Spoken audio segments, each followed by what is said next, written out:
Good morning students. Biology में आज हमारा टॉपिक है अपूर्ण प्रभाविता या इनकम्प्लीट डोमिनेंस। छात्रों, अपूर्ण प्रभाविता को जानने से पहले आप मेंडल के प्रथम नियम को पहले जानिए, जो आप पहले ही पढ़ चुके हैं, जिसका नाम है प्रभाविता का नियम या लॉ ऑफ डोमिनेंस। आइए देखते हैं। मेंडल का अपने पहला रूल था जिसका नाम है प्रभाविता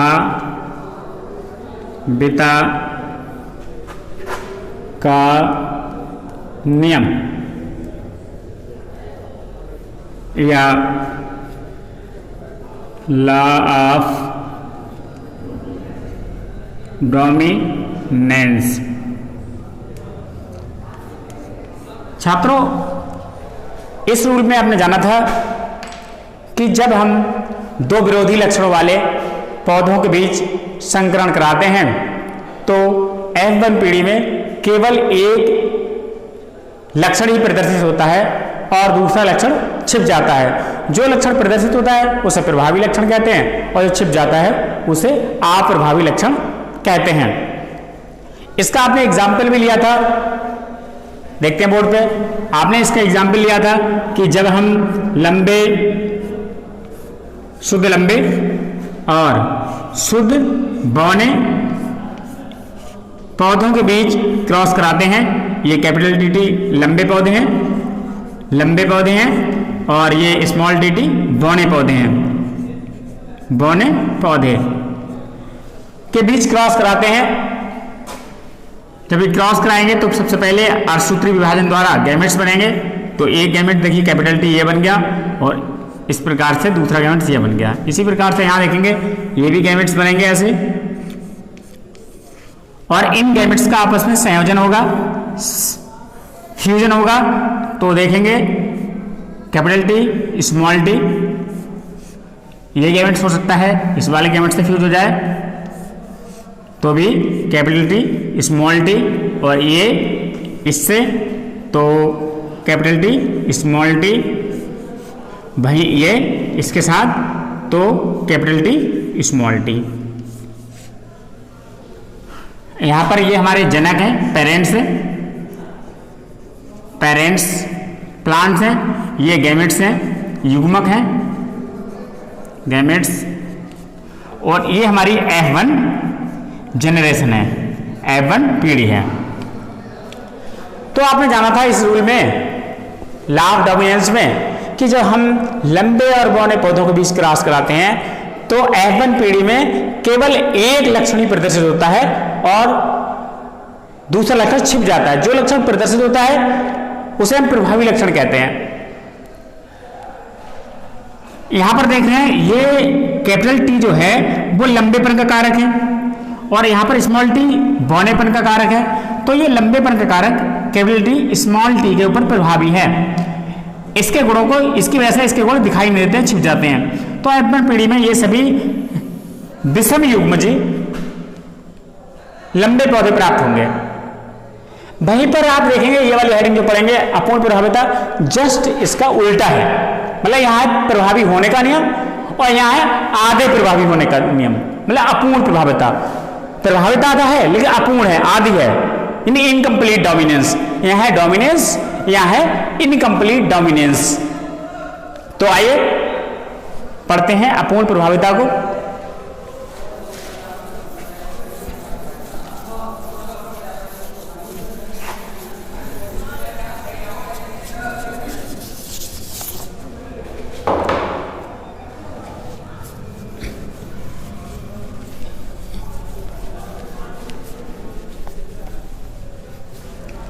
साथ साथ लिखते चलें। लिखें, जब दो विरोधी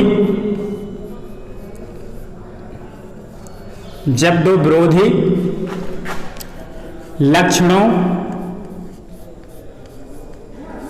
वाले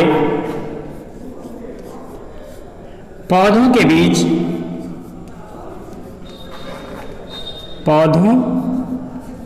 बीच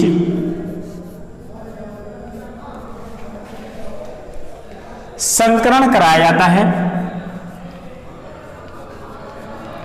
संकरण कराया जाता है तो F1 पीढ़ी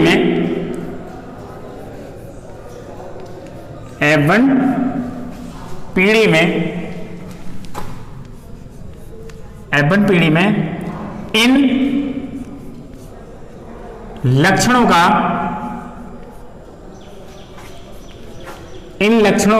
मध्यवर्ती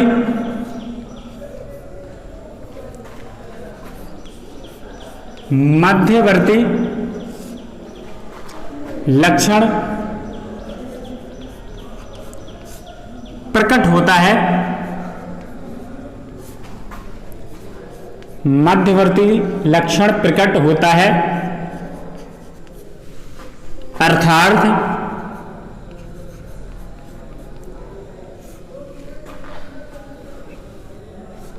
अर्थात इन दोनों विरोधी लक्षणों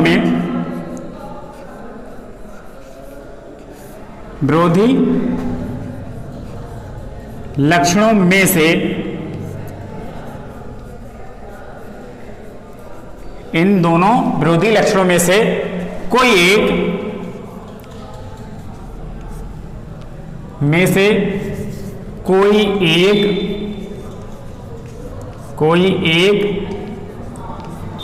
प्रदर्शित नहीं होता है।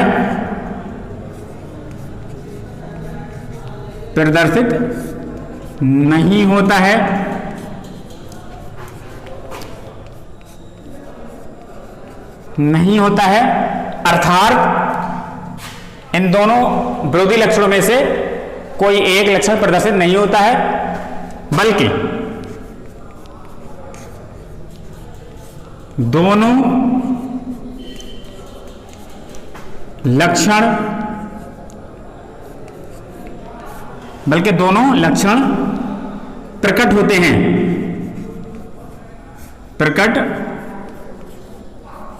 होते हैं। इस विशिष्ट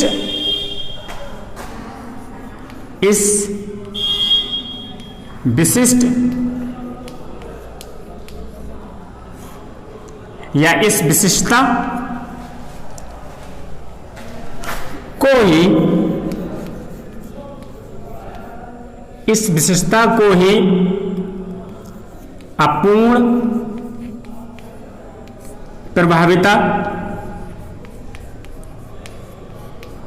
प्रभाविता या इनकम्प्लीट डोमिनेंस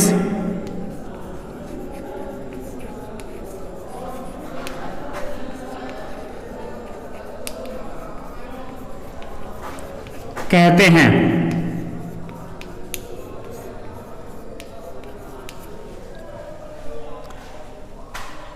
छात्रों देखिए, आपने लिखा है जब हम दो विरोधी लक्षण वाले पौधों के बीच संकरण कराते हैं, क्रॉस कराते हैं, तो F1 पीढ़ी में इन दोनों विरोधी लक्षणों का मध्यवर्ती लक्षण प्रकट होता है। अर्थात कोई एक लक्षण इनमें से प्रकट नहीं होता है। अर्थात कोई एक लक्षण दूसरे पर पूर्णतः प्रभावी नहीं है, बल्कि दोनों ही लक्षण प्रकट होने की कोशिश करते हैं। इसीलिए दोनों लक्षणों के बीच का मध्य का यानी मध्यवर्ती लक्षण ही प्रकट हो रहा है। तो दो विरोधी लक्षणों के बीच क्रॉस कराते हैं तो उनके मध्य का जब लक्षण प्रकट होता है तो इस विशेषता को ही हम अपूर्ण प्रभाविता इनकम्प्लीट डोमिनेंस कहते हैं। इसकी खोज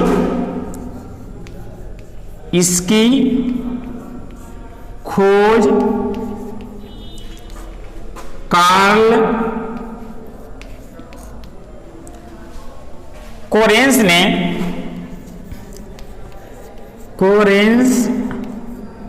ने सन 1903 में की थी। आपने लिख लिया होगा ये, इसे बिठा देते हैं।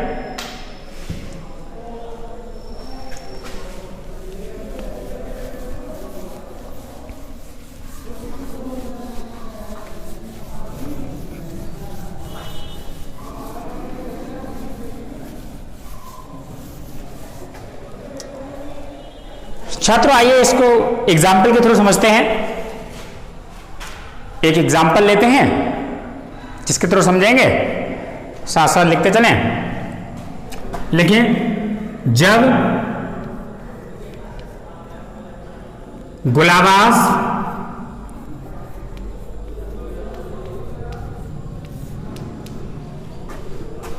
या 4 o'clock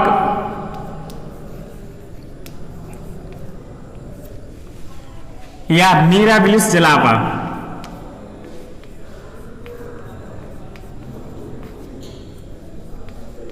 मीराबिलस जलापा के लाल और सफेद पुष्प वाले पौधों के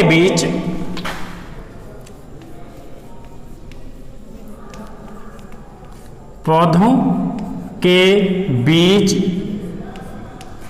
संकरण कराते हैं। संकरण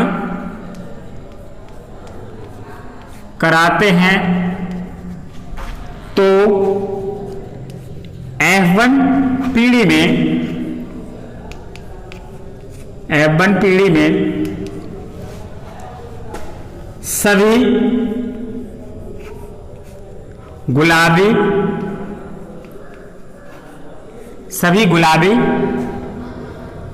पुष्प वाले पौधे प्राप्त होते हैं। पौधे प्राप्त होते हैं और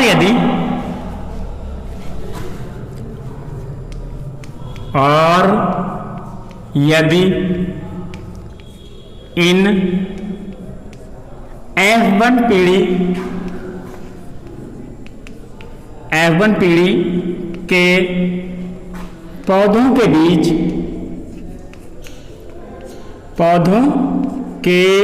बीच स्वपरागण होने दिया जाए,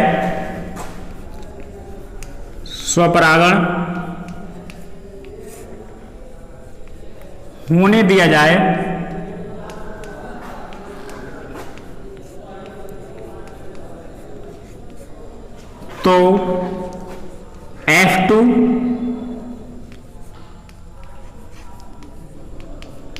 पीढ़ी में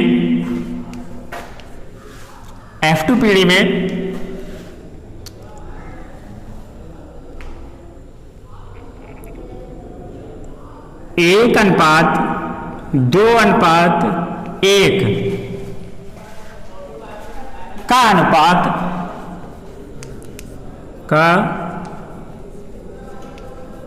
अनुपात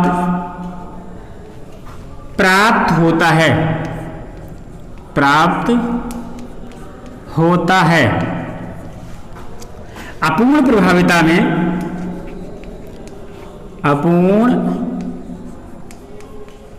प्रभाविता में जीनोटाइप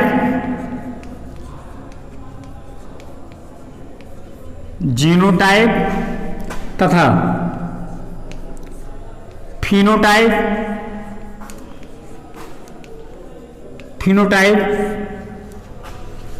दोनों 1:2:1 का अनुपात होता है, का अनुपात होता है। छात्रों आपने लिख लिया होगा, आपने लिखा है जब हम गुलाबास या फोरोक्लाव के लाल और सफेद पुष्प वाले पौधों के बीच संकरण कराते हैं तो F1 पीढ़ी में सभी गुलाबी पुष्प वाले पौधे प्राप्त होते हैं, और यदि इन F1 पीढ़ी के पौधों में स्वयं परागण होने दिया जाए तो F2 पीढ़ी में पौधों का 1:2:1 का अनुपात प्राप्त होता है। अपूर्ण प्रभाविता में जीनोटाइप और फिनोटाइप सेम होता है, जो कि 1:2:1 का अनुपात होता है। आइए इसे रेखांकित डायग्राम के थ्रू समझते हैं।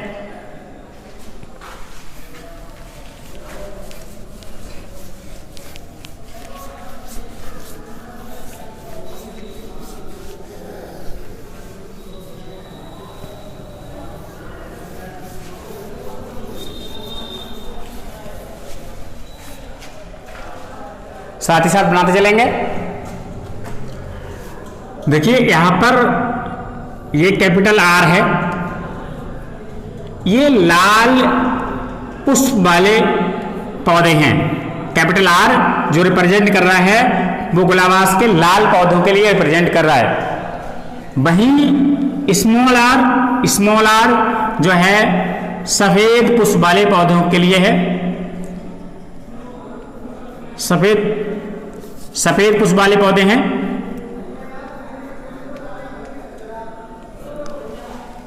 और यदि हम इन पौधों के बीच क्रॉस कराते हैं तो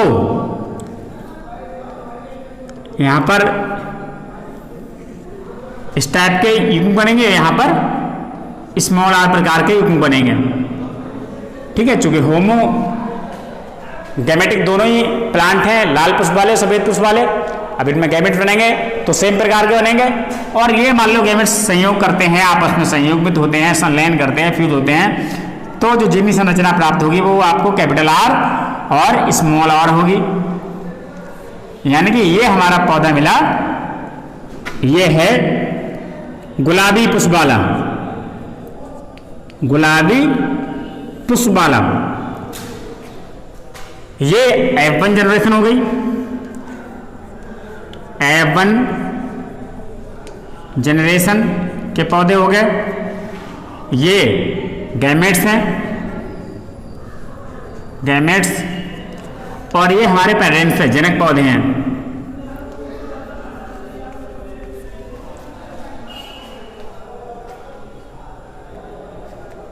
ठीक है, अब जब F1 पीढ़ी के आपको पौधे मिल गए सभी, इनमें यदि हम स्वयं परागण होने दें, इनमें हम स्वयं परागण होने दें तो फिर क्या होगा, तो आप देखेंगे यहां पर गैमेट्स बनेंगे। सबसे पहले गैमेट्स बनेंगे और इनको हम ड्रा कर देते हैं पुनेट के चेकर बोर्ड के थ्रू। गैमेट बनेंगे तो एक 50% गैमेट कैपिटल R के होंगे, एक तरफ मान लेते हैं मेल गैमेट है, एक तरफ फीमेल गैमेट है, और 50% ऐसे गैमेट होंगे जिनमें स्मॉल r होगा, स्मॉल r। तो अब ये कॉम्बिनेशन बनाइए, इनके आपस में फ्यूज होंगे ये गैमेट्स आपस में, तो यहाँ पर देखेंगे आपको कैपिटल R प्राप्त होगा, और यहाँ पर देखेंगे capital R small r, capital R small r यहाँ पर देखेंगे, और ये कैपिटल R स्मॉल r, और यहाँ देखेंगे दोनों जगह स्मॉल r। यानी कि ये वाला जो कैपिटल R देख रहे हैं ये लाल पुष्प वाला पौधा है। दूसरे चार्ट से लिख देते हैं, यहाँ पर देख रहे हैं आप ये लाल पुष्प वाला पौधा है, और यहां पर देखेंगे ये गुलाबी पुष्प वाला पौधा है, ये भी गुलाबी पुष्प वाला पौधा है, और ये सफेद पुष्प वाला पौधा है। ठीक, तो आप इनका जीनोटाइप और फिनोटाइप देखेंगे। अगर हम यहां पर जीनोटाइप और फिनोटाइप देखें, यहां देख लेते हैं, यानी कि लाल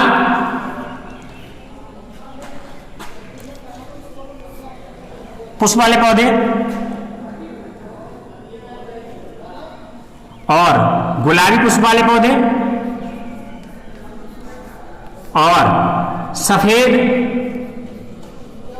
पुष्प वाले पौधे,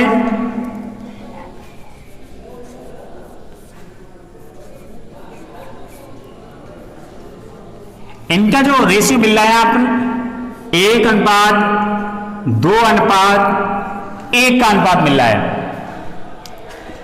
यहां से आप देख रहे हैं एक पौधा लाल पुष्प वाला है, वहीं पर दो पौधे आप देख रहे हैं ये गुलाबी पुष्प वाले हैं, और एक पौधा ये सफेद पुष्प वाला है। तो यही हमारा अपूर्ण प्रभावता का रूल है, यानी कि अपूर्ण प्रभावता मेंडल का एक प्रकार से मेंडल के रूल्स का एक अपवाद है। तो आप समझ गए होंगे, एक बार दोबारा रिवाइज करते देख लीजिए। जब हम